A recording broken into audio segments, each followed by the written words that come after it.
I'dilu baina auladikum, bersikap adillah kamu di antara anak-anak kamu. Ittaqullah, wahai bapak dan ibu, takutlah kepada Allah, jangan curang, bersikap adillah kepada anak-anak, jangan percaya astrologi. Ujian Nabi masih ada lagi. Kenapa Ustaz kaitkan ujian dengan waktu? Selama waktu masih ada, maka ujian tidak akan pernah berhenti. Siapa yang mau berhenti ujian, maka habiskanlah waktu. Maksudnya mati. Selama masih ada hayat di kandung badan, selama napas masih berhembus, selama ruh masih bersemayam dalam jasad, selama kita masih hidup, ujian tidak pernah selesai. Hadis Nabi Muhammad sallallahu alaihi wasallam, man shalla subha fi jama'atin, siapa yang salat subuh berjamaah, faka'annama shallal laila kullah, dapat pahala seperti salat sepanjang malam. Jadi kalau mau dapat pahala seperti salat sepanjang malam, tahajudnya Nabi Muhammad sallallahu alaihi wasallam, istiqomah salat subuh berjamaah. Mudah-mudahan kita sampai anak cucu kita sampai hari kiamat istiqomah sholat subuh berjamaah. Orang yang paling banyak dapat berkah hari ini di Makassar, di Maros, di Sulawesi Selatan, di Indonesia, di dunia ini, yang paling banyak dapat berkah adalah orang yang sholat subuh berjamaah.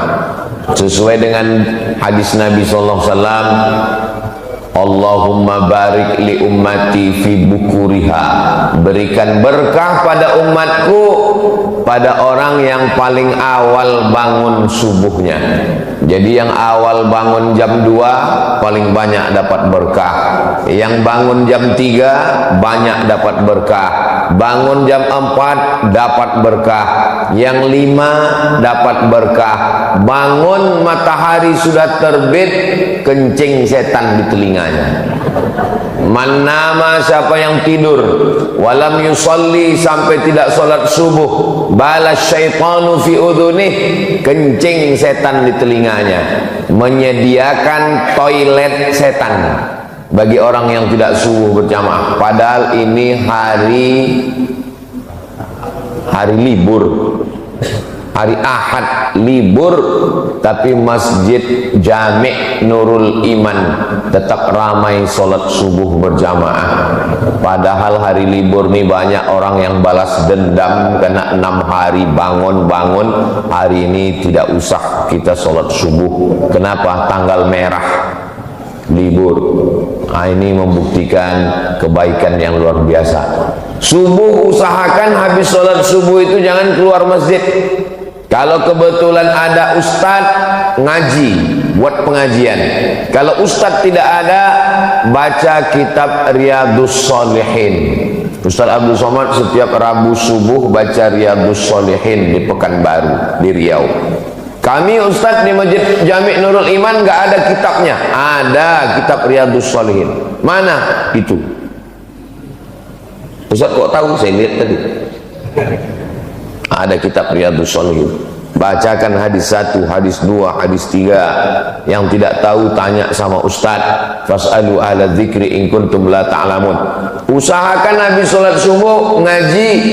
Tidak ada ustaz baca kitab, tidak ada yang bisa baca kitab, baca Quran. Baca Quran tidak bisa, pejamkan mata, berzikir. Afdalul zikri fa'lam annahu la ilaha illallah. Sampai jam berapa? Sampai jam 6.26. Dari mana waktu 6.26 itu? Terbit matahari haram sholat, tergelincir matahari haram sholat, tenggelam matahari haram sholat. Kenapa 3 waktu itu tidak boleh sholat? Karena menyerupai perbuatan musyrik jahiliyah Lata, Uzza, Manat, Hubal, Jibti, Taghut, Naham. Makanya tenggelam matahari tidak boleh sholat menjelang tenggelam matahari sampai nampak merah di ufuk barat, barulah boleh, namanya sholat maghrib. Tergelincir matahari tidak boleh sampai masuk waktu zuhur, lebih kurang 10 menit sebelum waktu zuhur, sampai akhirnya azan zuhur baru boleh sholat. Nah, ketika terbit matahari ini jam berapa baru boleh sholat? Jam 6.26. Ustaz tahu dari mana di kota Makassar, di Maros jam 6.26 boleh sholat? Sudah tertulis di jam dinding. Usahakan masjid-masjid supaya jamaahnya jangan sampai salah. Ada syuruk 6:02, duha 6:26. Apa maksud syuruk 6:02? Berarti jam 6:02 terbit matahari, namanya syuruk. Saat matahari terbit kita tidak boleh sholat, karena itu waktu dipakai menyembah berhala. Lewatkan itu, maka dibuatnya duha 6:26, barulah boleh sholat. Sholat apa namanya? Kalau cukup 3 syarat, namanya sholat sunat isyraq. Waktu terbit matahari namanya syuruk, nama sholatnya isyraq. Syaratnya 3. Pertama, sholat subuh berjamaah. Nomor 2, jangan keluar masjid setelah sholat subuh, berzikir, baca Quran, pengajian. Yang ketiga, sampai terbit matahari. Jadi kalau sholatnya di rumah, atau tidak ke masjid, atau habis sholat pulang, tetap boleh sholat sunat jam 6.26. Kalau cukup 3 syarat, namanya sholat sunat isyraq. Kalau tidak cukup 3 syarat, namanya sholat duha. Jangan sampai pegawai kantor BUMN ngantri orang urusan di kantor sampai jam 9, jam 10, panjang antrian di bank, di kantor BUMN, kantor dinas. Tanya, kenapa ramai betul orang ngantri? Urusan Pak. Pegawainya mana? Pegawainya sholat duha di musola. Sholat duha hukumnya sunnah, melayani orang banyak hukumnya wajib, meninggalkan yang wajib gara-gara yang sunnah haram hukumnya. Makan duit negara, APBD, APBN, digaji per menit, per detik di kantor, makan duit haram. Maka sholat sunat duhanya kapan? 6.26 sudah boleh sholat duha. Sebelum berangkat kerja jam setengah 7, jam 7 sholat duha baru berangkat. Tapi katanya duha itu jam 8, jam 9, itu waktu afdal. Adapun waktu boleh jam 6.26 sudah boleh, tapi waktunya ini berubah-ubah sesuai dengan terbitnya matahari. Bagaimana kami bisa tahu? Nanti Ustaz Abu Somad sudah pulang, kami nggak tahu lagi jam berapa. Mudah saja, datang ke Masjid Jami' Nurul Iman, lihat sebelah kiri. Ini pendidikan yang baik.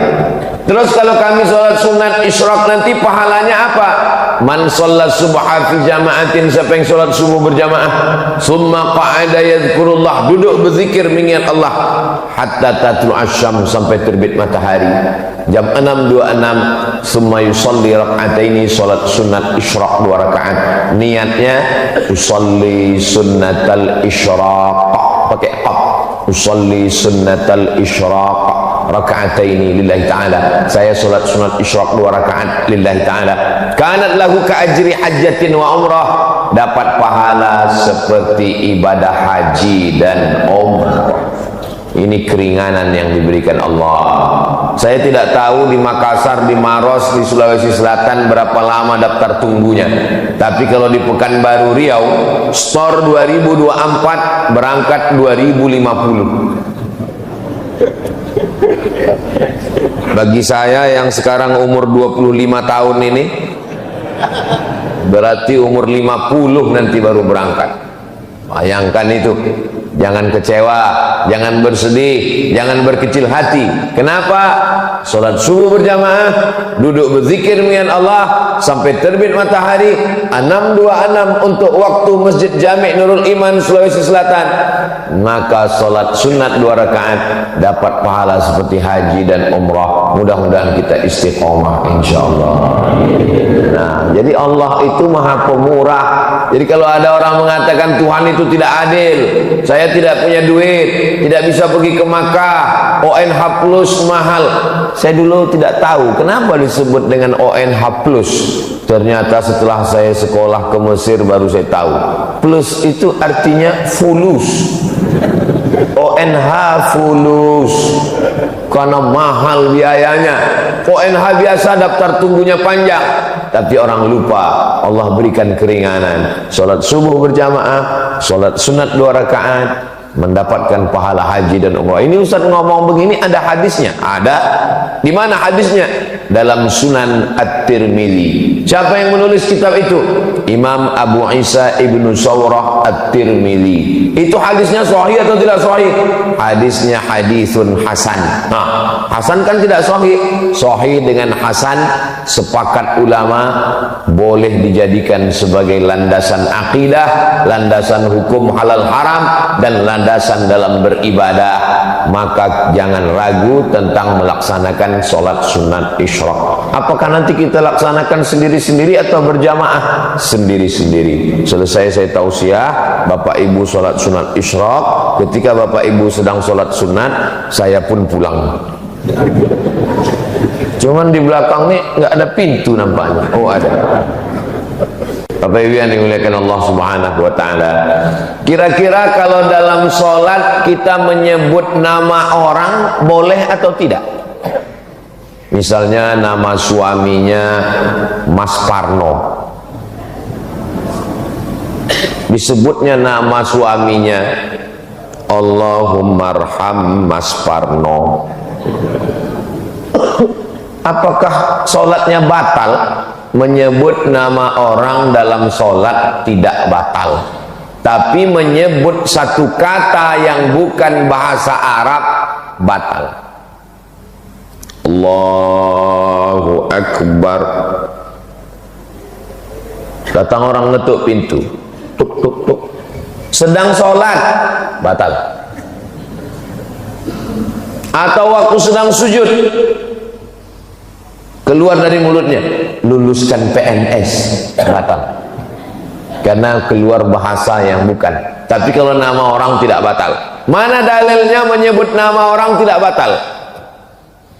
Buka kitab biografi Imam Ahmad bin Hanbal, Imam Hambali, Imam mazhab yang keempat, Imam Hanafi, Imam Maliki, Imam Syafi'i, Imam Hambali. Imam Hambali mendoakan Imam Syafi'i dalam sholatnya arba'ina sanah, 40 tahun. Apa bunyi doanya? Allahumma firli wali walidayya wali Muhammad bin Idris Asy-Syafi'i. Ya Allah, ampunkan saya, ampunkan orang tua saya, dan ampunkan dosa guru saya Muhammad bin Idris Asy-Syafi'i. Itu dalil tidak batal menyebut nama orang dalam sholat. Ustaz, ya, kalau nyebut nama pacar Pak Ustaz, pacaran haram, melakukan hubungan yang haram dikemas dengan yang halal. La talbisul haqqa bil batil. Jangan campurkan yang hak dengan yang batil. Mudah-mudahan anak-anak muda kita selamat dari pacaran, insyaallah. Selamat dari zina, selamat dari hubungan yang tidak dihalalkan Allah Subhanahu wa ta'ala. Tapi ada orang yang namanya disebut dalam sholat, memang dia sebagai rukun sholat.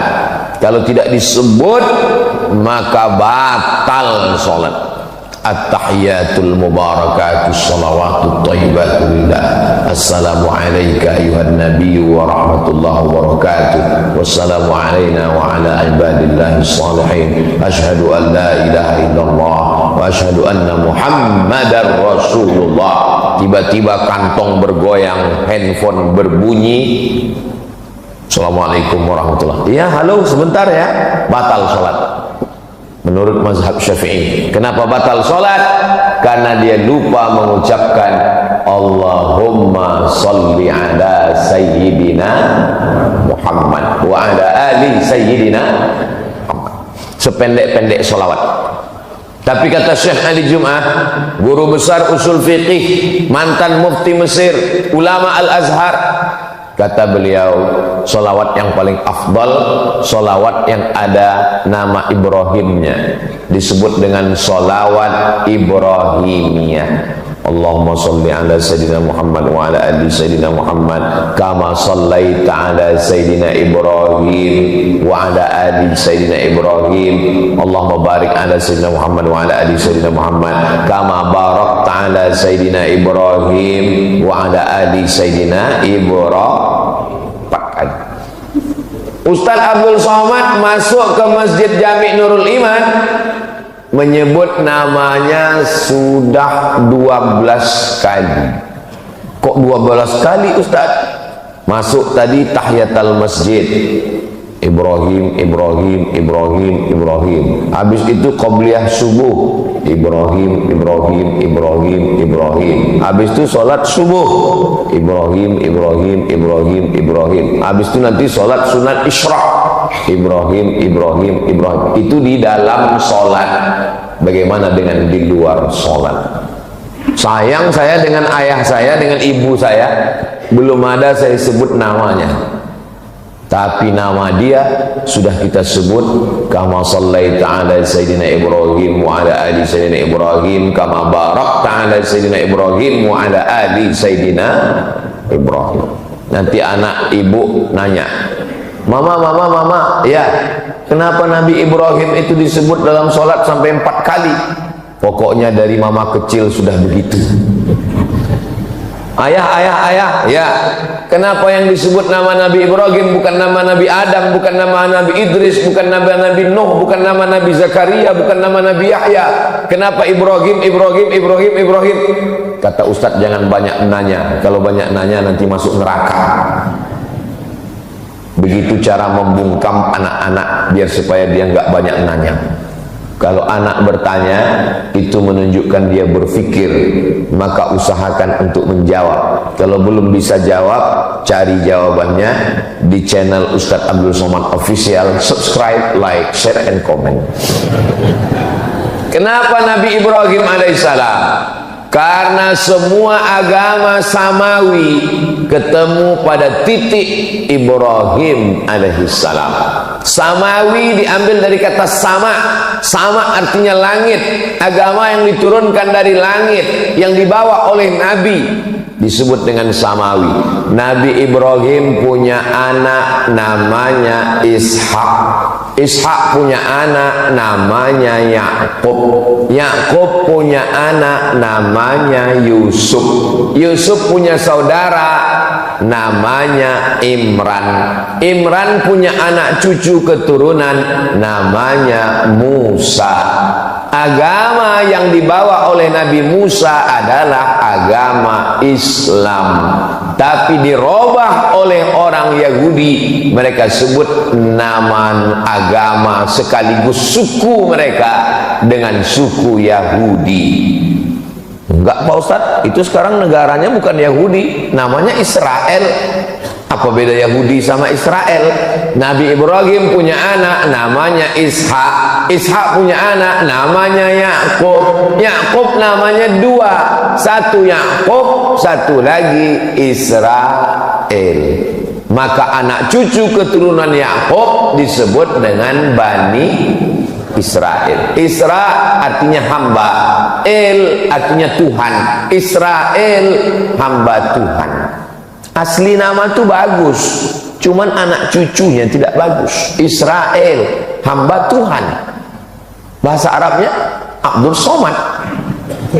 Abdul itu hamba, Somad itu Tuhan. Jadi nama saya ini kalau Israel. Tapi jangan nanti gara-gara ini ada yang hamil, mohon maaf, punya anak, Pak Ustadz, siapa kasih nama anak saya? Israel. Nanti dia diserang Palestina. maka disebut dengan Bani Israel. Kalau Yahudi, Nabi Ibrahim punya anak namanya Ishak, Ishak punya anak namanya Yakub, Yakub punya anak namanya Yusuf, Yusuf punya saudara seibu sebapak namanya Yahuza. Cucu cicit keturunan Yahuza disebut dengan Yahudi. Insya Allah Pak Ustadz, nanti saya jelaskan di rumah ya anak saya. Papa, apa beda Yahudi dengan Israel? Nabi Ibrahim punya anak terus, kasih apa aja namanya, ujung-ujungnya Yahudi. Nah, gitu caranya. Lalu kemudian Nabi Ibrahim punya anak namanya Ishak, Ishak punya anak namanya Yakub, Yakub punya anak namanya Yusuf, Yusuf punya saudara semua.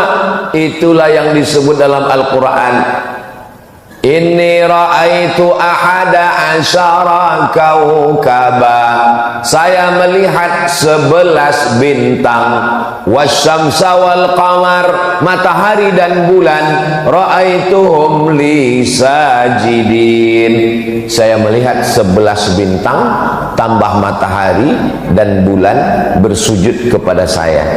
Apa arti mimpinya itu?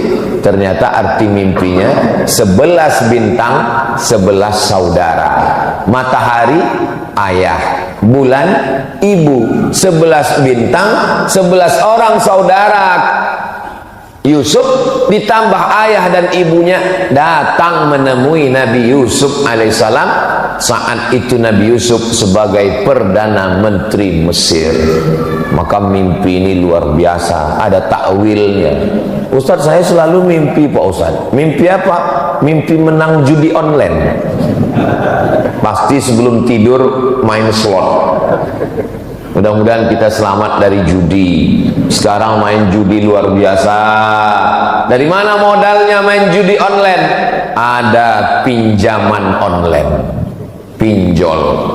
Mudah-mudahan anak-anak kita, berapa banyak ibu-ibu, bapak-bapak tiap bulan dapat tagihan-tagihan, ternyata bapaknya tidak main judi, ibunya tidak, tapi anaknya main handphone, padahal sudah dikunci pakai cap jempol. Rupanya bapaknya tertidur, dipakai jempolnya. Hati-hati Pak, kalau bisa ibu bapak tidur pakai sarung tangan. Saudara yang dimuliakan Allah Subhanahu wa taala. Nah, keturunan dari saudara Nabi Yusuf tadi melahirkan dari Yahuza, cucu cicit keturunan namanya Imran. Imran punya istri namanya Hannah. Imran laki-laki, punya istri namanya Hannah. Menikah Imran dengan Hannah, lahir anak perempuan namanya Maryam. Maryam punya anak laki-laki namanya Isa. Jadi Isa dengan Musa ketemu pada titik Ibrahim alaihissalam. Lalu Nabi Muhammad SAW dari jalur mana? Nabi Muhammad juga keturunan Nabi Ibrahim, tapi bukan dari jalur Ishak, tapi Nabi Muhammad dari jalur Ismail. Muhammad SAW anak Abdullah, anak Abdul Muttalib, anak Hashim, anak Abdi Manaf, anak Qusay, keturunan Adnan, cucu cicit Ismail, anak Nabi Ibrahim alaihissalam. Maka tiga nabi ini, Nabi Musa, Nabi Isa, Nabi Muhammad SAW bertemu pada kakek yang terdekat, Ibrahim alaihissalam. Saya ini keturunan Nabi. Bagus. Ustaz Somad keturunan Nabi. Saya keturunan Nabi. Nabi apa? Nabi Adam. Kalau ada di sini orang yang mengaku saya bukan keturunan Nabi Adam, mohon maaf, berarti keturunan monyet. Bukan kata saya, kata Charles Darwin, teori evolusi. Karena kata dia, dunia ini awalnya nggak ada manusia, tapi lalu kemudian monyet berevolusi menjadi manusia. Salah satu cirinya adalah ada bulu di badannya. Saya lihat berbulu badan saya, berarti saya dari monyet. Nauzubillah. Kita tidak evolusi dari monyet, justru monyet itulah yang berasal dari manusia. ketika disuruh Allah untuk mencari ikan hari Sabtu. Wahai Bani Israel, kamu mau beribadah hari apa? Pilih. Senin, Selasa, Rabu, Kamis, Jumat, Sabtu. Pilih mau ibadah hari apa? Kata orang Yahudi, kami mau beribadah hari Sabtu ya Tuhan. Hari Sabat namanya. Lalu kemudian pada hari Sabtu banyak ikan datang. Wa yauma la yasbituna la ta'tihim. Pada hari Sabtu banyak ikan, di hari yang lain enggak ada ikan. Mereka pun sibuk mencari ikan pada hari Sabtu sampai lupa beribadah. Allah murka dan marah. Apa kata Allah? Kunu qiradatan khasiin. Berubahlah kamu menjadi monyet. Karena Allah Subhanahu wa taala murka.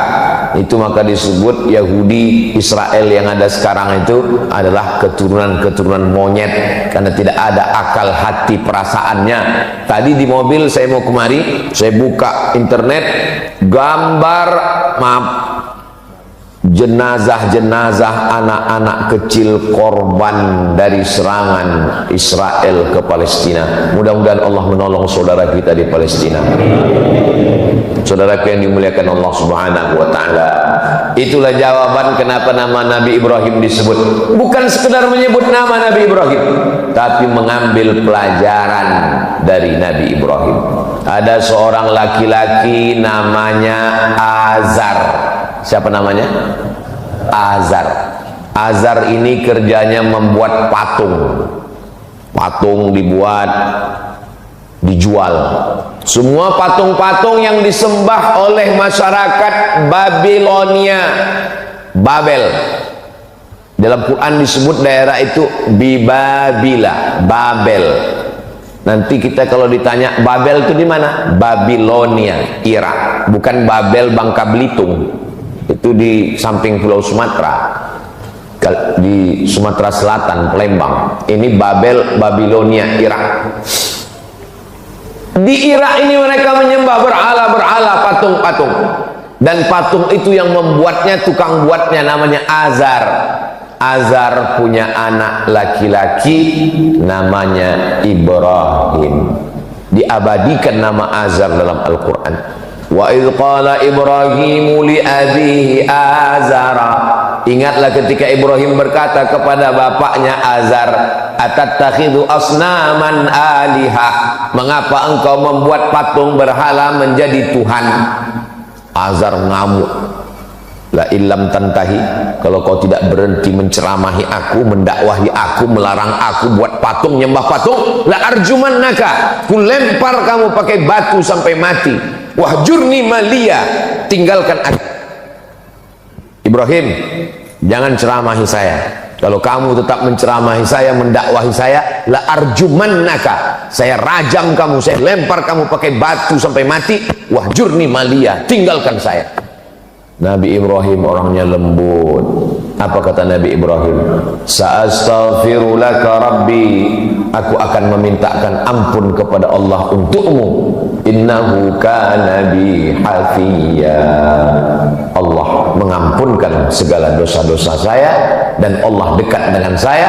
Allah mengabulkan doa saya. Ini pelajaran bagi pemuda hijrah, anak-anak muda yang taubat, tergabung dalam biker subuhan, anak-anak muda yang hijrah taubat, membuat komunitas.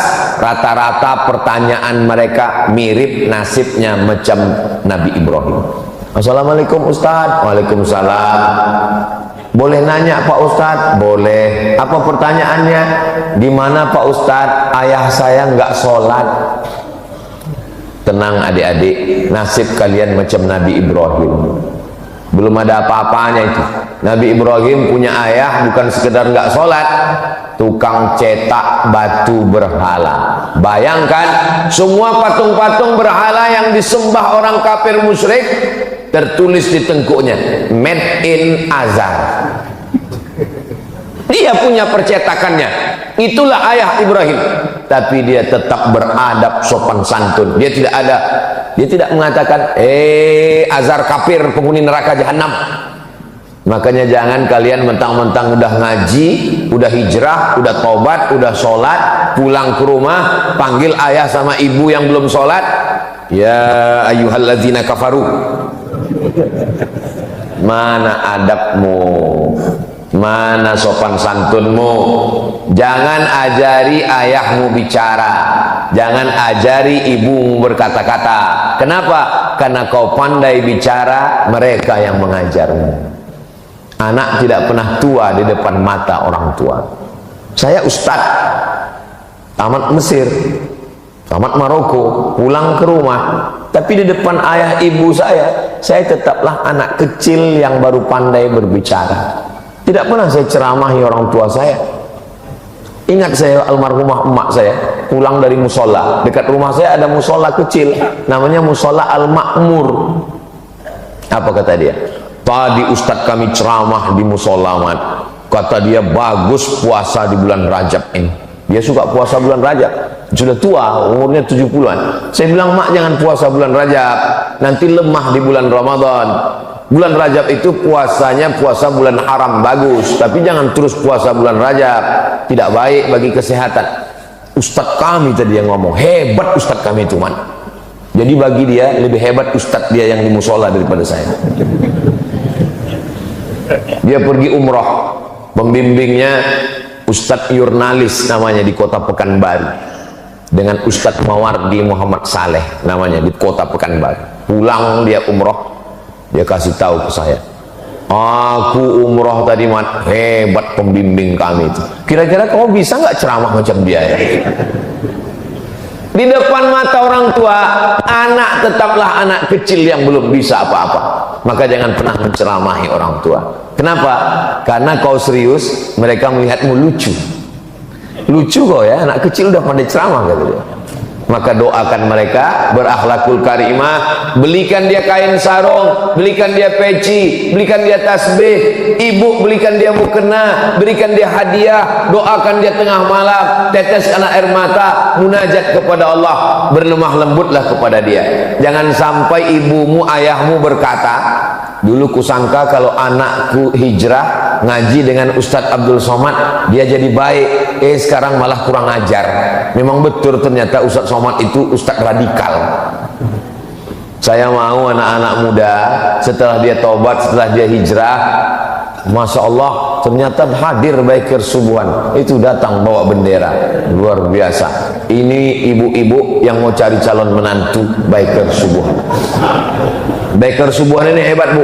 Subuh ke masjid, subuh aja, yang lain enggak. Maksudnya sholat yang paling berat kan sholat subuh, ngelawan kantuk, ngelawan tidur, malam libur, nongkrong anak-anak sampai payah bangun. Mereka subuh aja datang ke masjid, apalagi zuhur, asar, maghrib, isya. Mudah-mudahan anak-anak kita semuanya selamat dari narkoba, selamat dari zina, selamat dari riba, selamat dari LGBT, selamat dari pacaran, punya komunitas dengan kawan-kawan yang baik-baik dan istiqomah iman Islamnya, insya Allah. Jangan pernah ibu bapak berhenti mendoakan Rabbi habli minas sholihin, Rabbi habli minas sholihin. Pelajaran yang pertama dari Nabi Ibrahim, menghadapi orang terdekat dulu. Nabi Muhammad SAW orang terdekat juga. Ayahnya memang meninggal, tapi saudara kandung ayahnya namanya Abdul Uzza, nama kakeknya Abdul Muttalib, nama ayahnya Abdullah, nama pamannya Abdul Uzza. Tapi nama pamannya Abu Lahab, Pak Ustadz, itu nama kerennya. Makanya kalau kenalan sama orang tanya dulu, nama siapa? Abdul Somad. Nama keren Uas. Jangan sampai nanti pulang ke rumah kelahi sama orang. Siapa yang ceramah di Masjid Jami' Nurul Iman tadi? Uas. Enggak, Abdul Somad. Sama itu juga orang. Abdul Uzza. Tapi orangnya ganteng. Kalau dia datang seperti api yang menyala. Maka yang sekarang sering ngomong, menyala abangku, menyala seperti api yang menyala. Bahasa Arabnya api yang menyala itu lahab, maka disebut dia dengan Abu Lahab. Makanya kalau ada di tempat kita orang ganteng tapi nggak pernah ke masjid, berarti saya nggak ada ngomong begitu. Di Pekanbaru ada, saya lewat di jalan, ada rumah makan, mampir rumah makan Abu Lahab. Haram ini pakai nama Abu Lahab, ternyata ujungnya pakai P, lahap, bukan B. Kalau lahap makan, maksudnya makan, kalau di situ lahap. Nggak tahu rumah makan itu sudah buka atau tutup, karena takut orang mampir. Tarmihim bihijaratin min sijil. Bapak Ibu yang dimuliakan Allah Subhanahu wa taala, ujian pertama pemuda hijrah, orang tua. Jangan sampai kurang ajar dengan orang tua. Lembutlah kepada mereka. Wa in jahadaka ala an tusyrika bima laysa laka bihi ilmun. Kalau ayahmu ibumu memaksamu untuk beribadah kepada yang bukan Allah, mempersekutukan Allah, maksa buat dosa.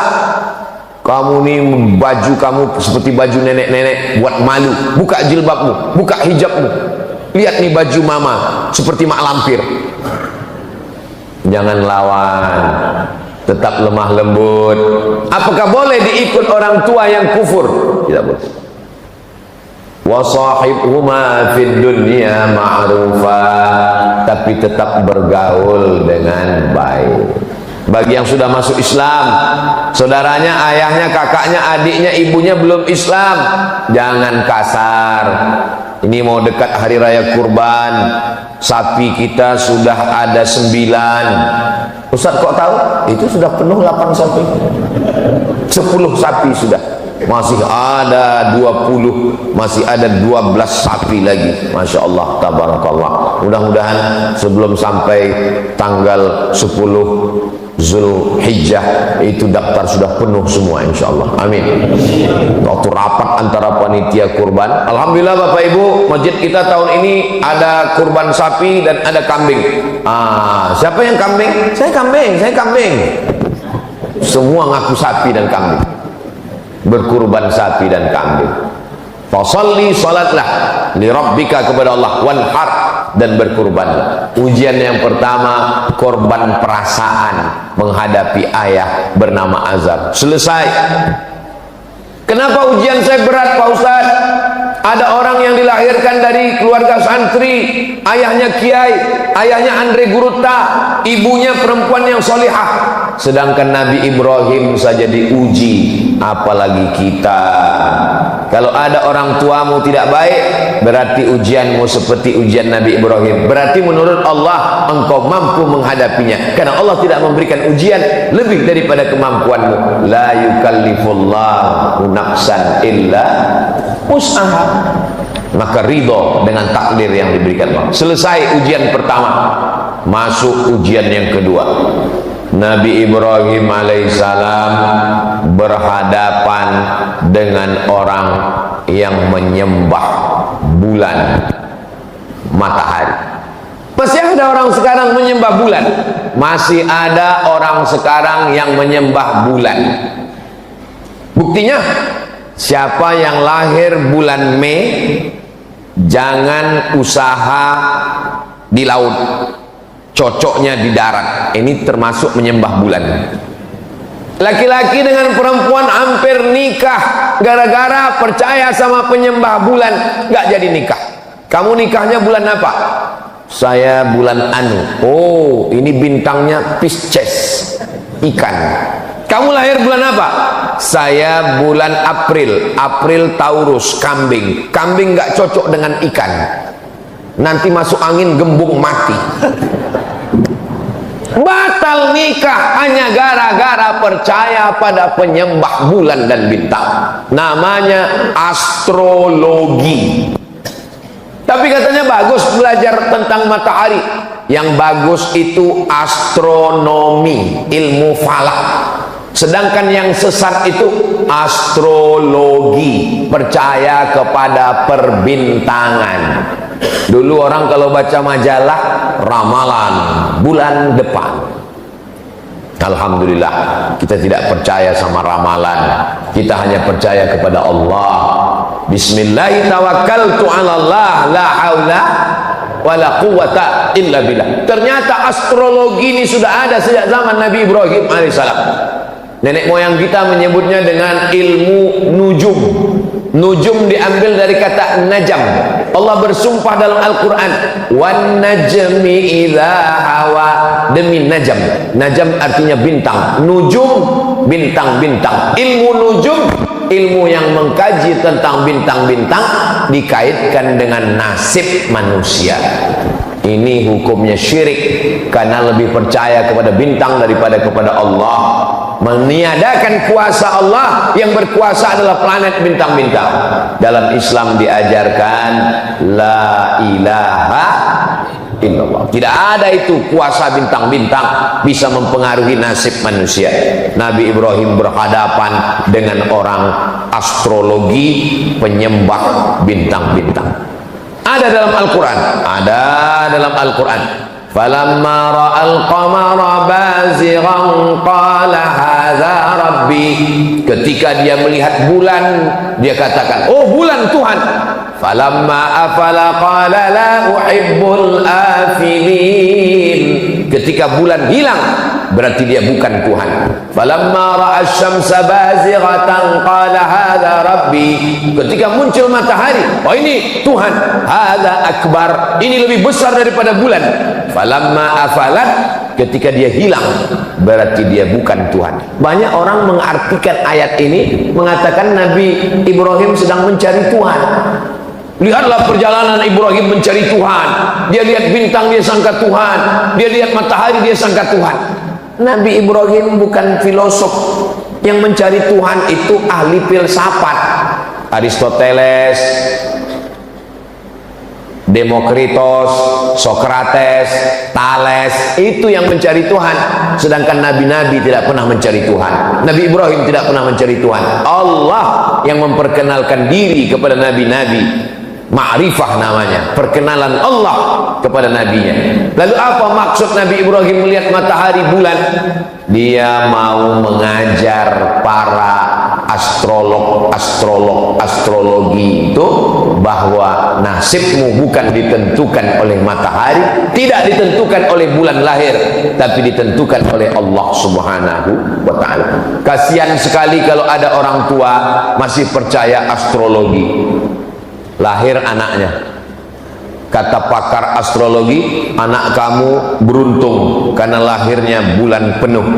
Bulan sedang penuh 30, berarti anakmu ini rezekinya penuh. Lahir anak kedua pas bulan sabit, ini pembawa sial. Kan kasihan sekali. Akhirnya anak yang bulan penuh dikasih uang penuh, uang jajan penuh, sekolah penuh, akhirnya dipakai main judi. Anak yang bulan sabit dikasih uang sedikit, dia serius belajar. Setelah dewasa, apa yang terjadi? Kecemburuan sosial. Anak yang dikasih uang sedikit cerita cucu-cucu kelahi gara-gara orang tua tidak adil. Itu kakak saya disekolahkan sampai S1, S2, S3, S teler, S cendol, S doger, S Bandung. Sementara adiknya tamat SMP karena dianggap sialan, nggak perlu disekolahkan. I'dilu baina auladikum, bersikap adillah kamu di antara anak-anak kamu. Ittaqullah, wahai bapak dan ibu, takutlah kepada Allah, jangan curang, bersikap adillah kepada anak-anak. Jangan percaya astrologi, gara ramalan. Kamu lahirnya bulan apa? Saya lahirnya bulan April. Oh, April ini lambangnya kambing. Cita-cita mau jadi apa? Mau ikut Pak Dan Lanut, angkatan udara. Enggak bisa, karena kambing enggak bisa terbang. Yang cocok jadi angkatan udara ini hanya nggak tahu ya, nggak hafal semua bintang. Kamu lahirnya bulan apa? Saya lahirnya lambang ikan. Ini cocok angkatan laut. Apa ini? Ini khurafat, takhayul, bohong, mitos semuanya. Islam datang membersihkan pikiran kita dari itu semua. Kita hanya percaya kepada Allah Subhanahu wa ta'ala. La ilaha illallah. Kalau kita berusaha berhasil, bersyukur kepada Allah, alhamdulillah. Kalau kurang berhasil, berarti Allah ingin menjadikan kita orang yang sabar. Setelah kita berikhtiar, bismillahi tawakkaltu 'alallah, serahkan pada Allah. La haula wala quwata illa billah. Selesai menghadapi ujian yang kedua, masuk ujian yang ketiga. Ini sampai ujian yang keberapa nih Pak Ustadz? Pokoknya sampai jam 6.26. Siap nggak siap sejarah Nabi Ibrahim ini? Pokoknya jam 6.26 kita sholat. Dari tadi Ustadz ngeliat ke atas terus ngeliat jam. Itu ada jam. Inilah hebatnya Masjid Jami' Nurul Iman. Jamaahnya bisa tenang karena jamaah bisa ngeliat jam. Ustadznya juga tenang karena ngeliat jam. Jadi dibuat jam itu dua arah, satu untuk jamaah, satu untuk ustadz. Tolong masjid-masjid yang ada di Sulawesi Selatan, yang ada di Sabang sampai Papua, di Malaysia, Brunei Darussalam, dimanapun berada, tiru penempatan jam di Masjid Jami' Nurul Iman. Jamaahnya tahu waktu, ustadznya juga tahu waktu. Karena di beberapa tempat ada jam sampai 3, tiga-tiganya mati, lupa ganti baterai. Khotib sampai. Tapi saya pernah ceramah di Masjid Pekanbaru Riau. Itu di meja itu dikasih lampu 3, hijau, kuning, merah. Saya tanya panitia, Pak panitia, ini meja Dewan Hakim Musabaqah Tilawatil Quran lupa dicopot? Bukan Pak Ustadz, ini bukan MTQ. Memang sengaja kami pasang karena banyak ustadz yang lupa berhenti kalau ceramah. Dia dipasang, kalau udah lewat waktu hidup lampu kuning. Itu maka Ustadz Abdul Somad kalau ceramah semua jamaah sudah tahu 60 menit berakhir, karena tidak semua orang nyaman. Dia mau pergi ke kantor, dia ada urusan, mau masak nasi sarapan anak, mau lepas suami pergi kerja. Akhirnya pas datang ke masjid, yang pertama dalam pikirannya ngelihat Ustadz, kapan berakhir penderitaan ini. Nah, ujian yang ketiga, Nabi Ibrahim berhadapan dengan umat penyembah berhala.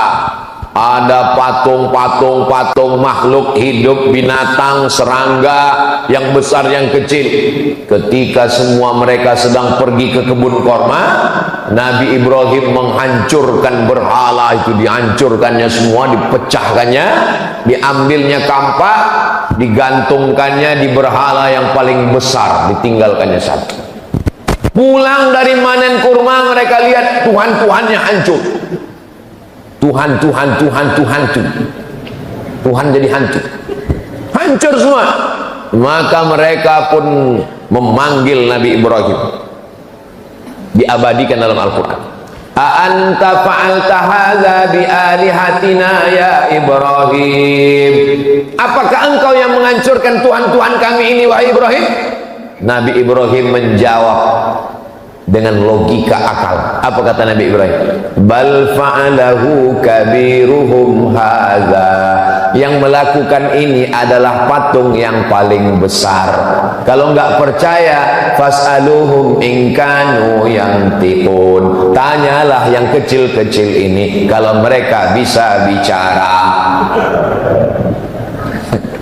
Padahal jelas yang menghancurkan itu Nabi Ibrahim. Nabi Ibrahim ingin mengajak mereka menggunakan akalnya, karena mereka punya otak, punya pikiran, punya akal, tapi tidak pernah dipakai. Diajak bicara nggak mau, dihancurkan, ditunjukkan. Rupanya orang kalau sudah, Masya Allah, jazakumullah, terima kasih Ustaz. Anak gadis duduk tersenyum di tengah malam, kalau sudah datang air minum, ceramah bisa jadi 2 jam. Sampai mana tadi ceritanya? Hancur berhala-berhala, ditangkap Nabi Ibrahim, dieksekusi, dipersekusi. A'anta fa'alta hadza bi alihatina? Engkau yang sudah menghancurkan Tuhan kami? Nabi Ibrahim jawab dengan slow, bal fa'alahu kabiruhum hadza.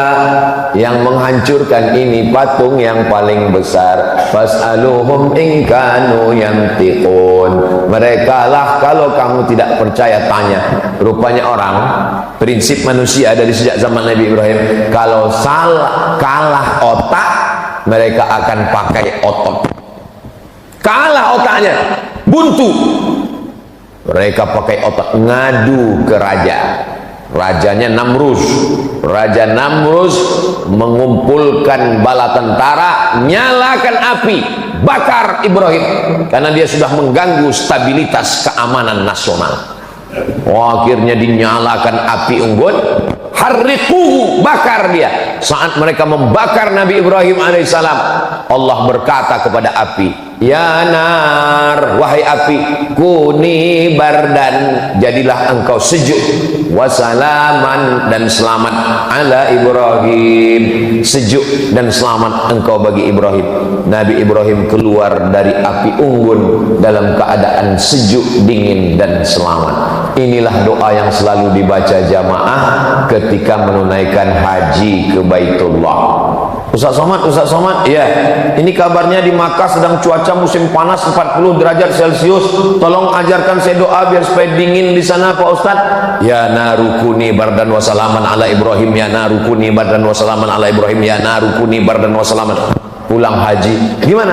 Alhamdulillah Pak Ustaz, selama di Makkah dingin, selama di Madinah dingin. Nggak lama temannya yang satu kloter cerita, memang dingin Pak Ustaz karena dia nggak pernah ke masjid. Jadi hotel terus. Jangan menghukumi orang pulang haji melihat bentuk fisik. Siapa yang pulang haji wajahnya gemuk dan putih, itulah hajinya mabrur. Kalau kurus dan hitam, itu hajinya mardut. Begitu pulang langsung pakai hukum fisik, nampak ada yang gemuk putih, ini mabrur, rupanya makan tidur di hotel.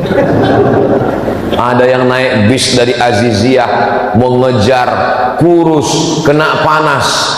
Ini sebenarnya mau membela diri saya yang kurus dan hitam.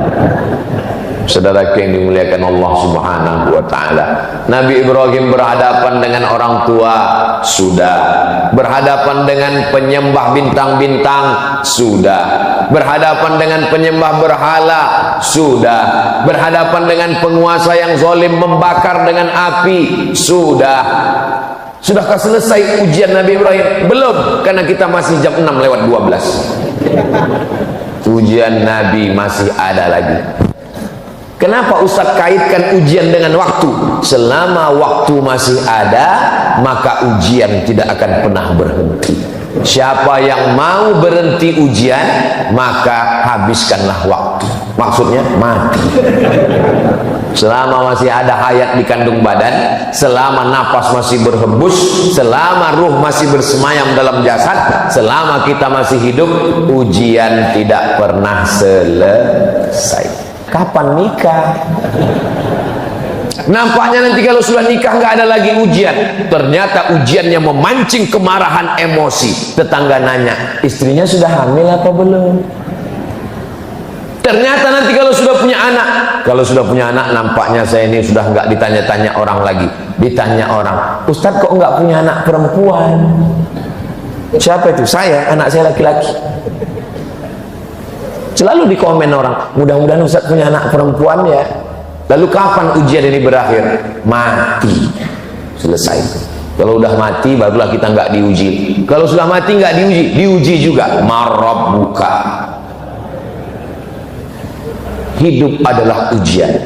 Berani hidup, berani menghadapi ujian. Takut menghadapi ujian, jangan hidup. Takut hidup, mati saja. Boleh untuk update status pagi. Bagi adik-adik yang punya usaha baju kaos, boleh tulis, berani hidup, berani menghadapi ujian.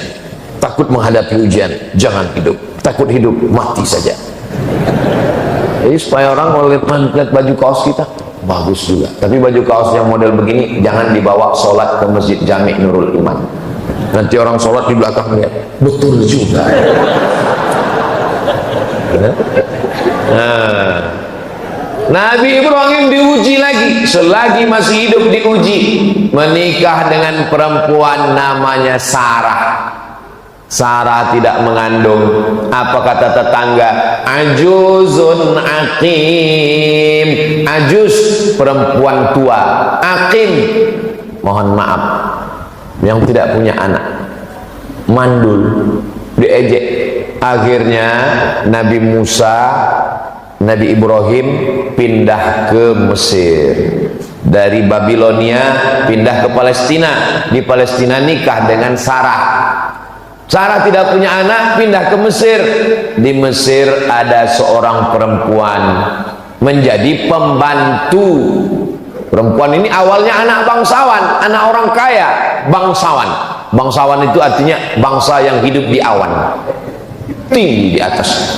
Terjadi peperangan, akhirnya anak perempuan bangsawan ini ditawan, dijadikan budak, dijual di pasar budak, dibeli oleh Sarah. Kata Sarah, kamu nikah dengan suami saya supaya suami saya punya anak. Itulah cerita asal muasal Sarah. Jadi bukan Nabi Ibrahim yang mencari-cari, meng-WhatsApp, enggak. Sarah yang menyuruh Hajar menikah, melayani suaminya supaya lahir seorang anak. Rupanya doa Nabi Ibrahim dikabulkan Allah. Doanya diabadikan dalam Quran. Rabbi habli minas solihin, Rabbi habli minas solihin, Rabbi habli minas solihin. Lahirnya anak, seorang anak pada umur Nabi Ibrahim. Dalam tafsir Ibnu Katsir 86 tahun. Bapak, ada di antara bapak yang umur 86 tahun? Kalau ada umur 86 tahun masih gendong anak, itulah Nabi Ibrahim. Saya sarankan ke adik-adik kalian kalau bisa cepat nikah, jangan lama-lama. Tamat kuliah, kerja, ada modal untuk beli mahar, Quran dan seperangkat alat sholat dan uang panai, nikah. Jangan tunggu lama-lama. Kenapa? Nanti kalau kalian lama nikah, pas gendong anak kecil, orang nanya, cucu ya Pak? Ustaz kau tahu? Saya pernah kena. Saya gendong Sami, datang dia, cucu ya Pak? Kepala kau cucu saya bilang. Untung istri saya nggak dengar. Nah, jadi Nabi Ibrahim alaihissalam berdoa. Nabi Ibrahim Khalilullah, kekasih Allah, kesayangan Allah, bapaknya nabi-nabi, cucu cicitnya jadi nabi, berdoa 86 tahun baru dikabulkan Allah. Datang jamaah, Ustaz, kenapa doa saya belum juga dikabulkan Allah? Saya bilang Nabi Ibrahim berdoa 86 tahun, Nabi Musa berdoa 40 tahun, Nabi Muhammad berdoa 16 bulan baru pindah arah kiblat dari Masjidil Aqsa ke Masjidil Arab. Kamu berdoa kapan? Subuh tadi. Siapa kita? Ini banyak orang sekarang berdoa ini bukan meminta tapi memaksa. Kita berdoa ini minta. Kalau Allah kasih, alhamdulillah. Enggak dia kasih, kita minta terus. Ini banyak orang maksa, ya Allah tolong kabulkan, kalau enggak awas. Apa ini? Sama anak-anak muda ini kalau berdoa, ya Allah aku jatuh cinta kepadanya, jadikan dia jodohku. Kalau dia bukan jodohku, jadikan dia jodohku. Kalau dia sudah punya jodoh, matikan jodohnya. Apa ini? Bagaimana kita memaksa Allah Subhanahu wa ta'ala? Yang namanya berdoa itu meminta, memohon dengan suara yang lirih, mengangkat tangan, meneteskan air mata. Betapa sakitnya hati saya, Pak Ustaz. Saya yang ngantar dia ke kampus, yang menemani pendaftaran, tapi giliran wisuda yang lain. Kau mesti husnuzon, kau mesti kuat tegar. Allah ingin memberikan perempuan yang lebih cantik, yang lebih putih, yang lebih solihah. Mana dia Pak Ustaz? Ustaz pula dipaksa. Apa ini anak-anak muda ini? Makanya anak-anak baik kersubuhan tidak begitu. Kalau dia sedang galau, dia gas terus sampai ke pantai Losari. Saudara yang dimuliakan Allah Subhanahu wa ta'ala, saya kaji ini subuh ini supaya kita sadar, semakin dekat dengan Allah semakin tinggi keimanan, ujian itu banyak. Betul Pak Ustaz. Dulu saya sebelum tobat, waktu masih mabuk, waktu masih sakau, hidup saya nyaman aja Pak Ustaz.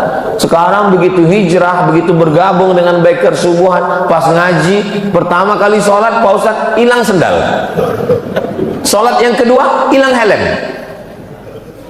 Allah mau menguji imanmu, membersihkan dosamu di masa lalu, mengangkat derajatmu. Ujian-ujian itu 3 kemungkinan. Yang pertama, menghapuskan dosa. Yang kedua, mengangkat derajat.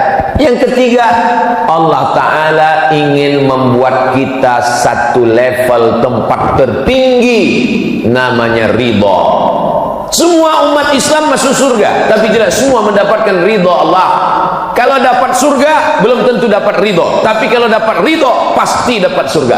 Makanya kita berdoa tidak minta surga duluan, minta ridho. Allahumma inna nas'aluka ridhoka wal jannah. Ridho dulu baru surga. Dari rukun Yamani ke Hajar Aswad, Allahumma inna nas'aluka ridhoka wal jannah.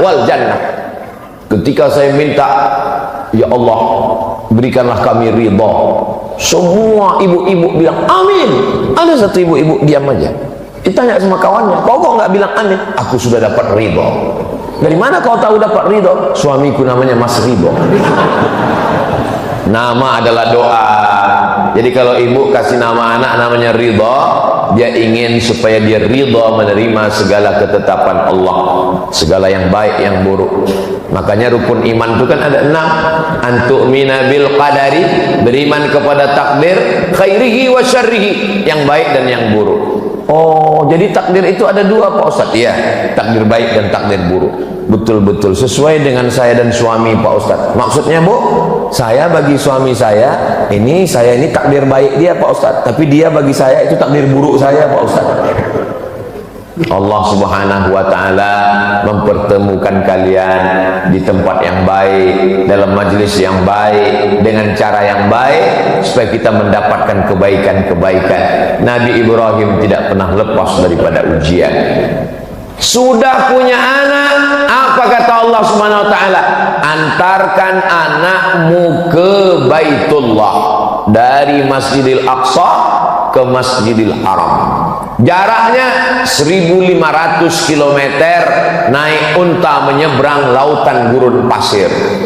Umur Nabi Ismail, kata Imam Al-Qasdullani, Imam Badruddin Al-Aini dalam syarah Sahih Bukhari, wa umruhu sanataini, umur Nabi Ismail 2 tahun. Umur 2 tahun, umur lagi-lagi lucu-lucunya, lagi sayang-sayangnya, disuruh Allah pisahkan dia ke Baitullah. Ditinggalkan Nabi Ibrahim lah anaknya itu di samping Ka'bah. Diabadikan dalam Quran. Askantu min dzurriyyati, aku tinggalkan anakku Ibrahim fi wadin, Ismail fi wadin, di sebuah lembah, ghairi dzi zar'in, tidak ada tanaman, kering kerontang, panas menggigit, inda baitikal muharram. Lihat adab Nabi Ibrahim. Enggak ada Nabi Ibrahim berdoa, ya Allah teganya engkau. Enggak ada. Apa kata Nabi Ibrahim? Kutinggalkan anakku di lembah yang tak ada tanaman, di samping Baitullah yang mulia. Enggak ada dia katakan tolong jaga dia ya Allah. Enggak, adabnya kepada Allah. Dia hanya bercerita kepada Allah, dia ingin anak itu dijaga oleh Allah Subhanahu wa Ta'ala. Setelah anak itu diletakkannya di samping Ka'bah, Nabi Ibrahim naik ke atas untanya mau pulang ke Palestina. Hajar memegang ujung jubah Nabi Ibrahim. Apa kata Hajar? Allahu amaraka bihada, apakah Allah yang menyuruh engkau melakukan ini wahai Ibrahim? Kenapa Hajar bertanya itu? Hajar ingin meyakinkan, ini yang nyuruh ini Allah atau istri pertama? Apa kata Hajar? Allahu amaraka bihada, apakah Allah yang menyuruh engkau melakukan ini wahai Ibrahim? Apa kata Nabi Ibrahim dengan satu kata? Naam, iya. Hajar melepaskan ujung jubah Ibrahim. Apa kata Hajar? Idzan lan yudayyi'ana, kalau Allah yang menyuruh, dia tidak akan menyia-nyiakan kami di sini. Yang meninggalkan kami engkau pencari rezeki, yang bersama kami di sini pemberi rezeki. Lalu apa yang kami ragukan? Hajar perempuan yang tegar, perempuan yang luar biasa. Hajar ketika ditinggalkan bukan nangis, Ibrahim Perempuan yang tangguhlah yang melahirkan anak tangguh luar biasa bernama Ismail alaihissalam. Makanya di balik laki-laki yang hebat ada dua perempuan yang hebat. Jangan tunggu dulu, cepat aja. Maksudnya dua itu maksudnya ibu dan istri, itu maksudnya. Ini orang ini udah lain aja nih bu. Di balik Nabi Ismail yang hebat ada dua perempuan yang hebat. Ibunya dan istrinya melahirkan orang-orang yang hebat. Nabi Ibrahim hebat, dua perempuan yang hebat. Ibunya solihah, nama ibunya Umailah, dan istrinya perempuan yang baik-baik. Itu maka kita selalu menyebut keluarganya Ali Ibrahim wa ala Ali Ibrahim. Ali artinya keluarga, tidak hanya Ibrahim tapi juga keluarganya yang baik-baik. Selesaikah ujian Nabi Ibrahim? Belum selesai. Masih ada ujian menyembelih anak, masih ada ujian membangun Ka'bah, masih ada ujian memanggil jamaah haji. Tapi waktu kita sudah sampai 626. Jangan kemana-mana, kita lanjutkan setelah yang satu ini. Jamaah yang dimuliakan Allah Subhanahu Wa Taala, intinya selagi masih ada waktu, ujian tidak pernah akan datang berhenti. Kita siap menghadapi ujian hidup. Bapak Ibu siap menghadapi ujian hidup? Mau nggak siap dia datang juga. Memangnya kalau kita bilang saya nggak siap Pak Ustaz, memangnya datang malaikat membawa, ini ada ujian, kamu siap apa enggak?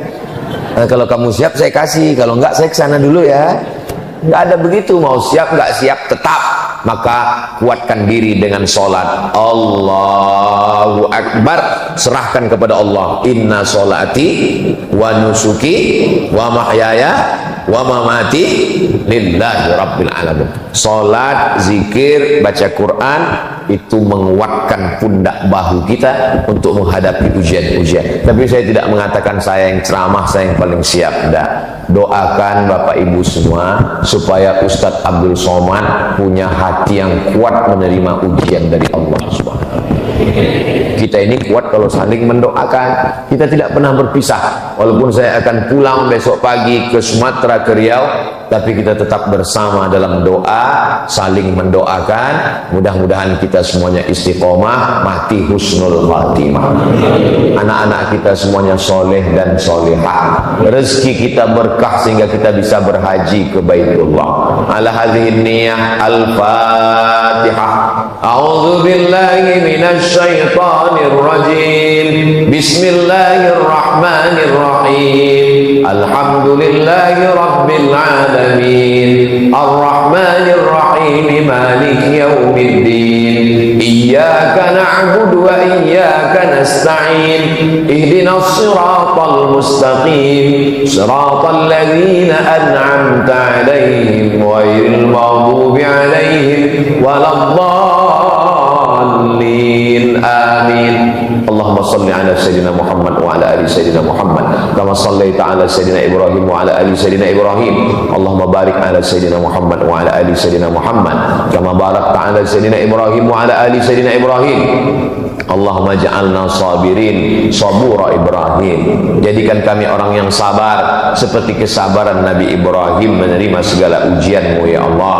Allahumma ja'alna minal aqwiya quwwata Ibrahim. Jadikan kami orang-orang yang kuat, yang tegar seperti kekuatan ujian menghadapi ujian hidup Nabi Ibrahim alaihissalam. Ya qawiyyu ya matin, Engkau yang maha kuat, gagah perkasa. Qawi imanana, kuatkan iman kami. Wa sahih ajsadana, sehatkan badan kami. Waj'alna minar rasyidin, jadikan kami orang yang lurus, lurus hatinya, lurus pikirannya, lurus kata-katanya, lurus perbuatannya. Rabbana hab lana minas sholihin, jadikan anak kami anak-anak yang soleh seperti solehnya Nabi Ismail alaihissalam, seperti solehnya Nabi Ishaq alaihissalam. Allahumma ja'al zaujatina minas sholihat, jadikanlah pasangan hidup kami istri-istri yang solihah. allati tu'inu imanana, yang menolong iman kami, seperti solehahnya Sarah, seperti solehahnya Hajar yang menolong iman Nabi Ibrahim alaihissalam. Rabbana ighfir lana dzunubana, ampunkan dosa kami, wali abaina, ayah kami, wali ummahatina, ibu kami, wali azwajina, pasangan hidup kami, wali dzurriyyatina, anak keturunan kami, wali man hadarana, semua jamaah yang hadir pada subuh yang penuh berkah ini ya Allah. Allahumma khtim lana bi husnil khatimah